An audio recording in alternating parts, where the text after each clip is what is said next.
അതുകൊണ്ട് ഒരു തരത്തിലും അത്തരത്തിലുള്ള പ്രകോപനം സൃഷ്ടിക്കരുതെന്നാണ് ഞങ്ങൾ പറഞ്ഞത്.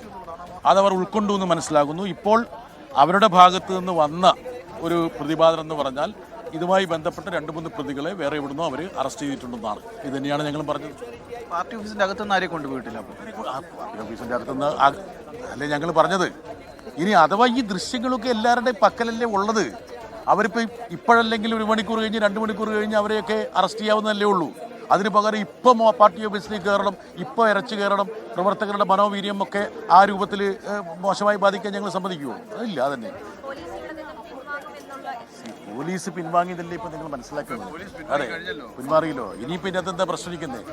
ഞങ്ങൾ ഒരു തരത്തിലും ഇതിന് തടസ്സം സൃഷ്ടിക്കാൻ ആഗ്രഹിച്ചിരുന്നില്ല. ഞങ്ങളുടെ നേതാക്കന്മാരെല്ലാം ശ്രീ ശിവൻകുട്ടി, മുൻ മന്ത്രിമാരായിട്ടുള്ള ശിവൻകുട്ടിയും കടകംപള്ളിയും ആനാവൂരും എല്ലാം ഇവിടെ ഉണ്ട്. ഞങ്ങൾ ഒറ്റ കാര്യം മാത്രമേ പറഞ്ഞുള്ളൂ: പ്രകോപനം സൃഷ്ടിക്കരുത്, പാർട്ടി ഓഫീസിലേക്ക് പോകരുത്.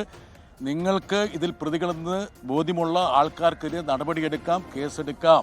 അതിനോട് ഞങ്ങൾക്ക് പൂർണ്ണ സമ്മതം മാത്രമേ ഉള്ളൂ എന്നാണ് ഞങ്ങൾ തുടക്കം മുതൽ പറഞ്ഞിരുന്നത്.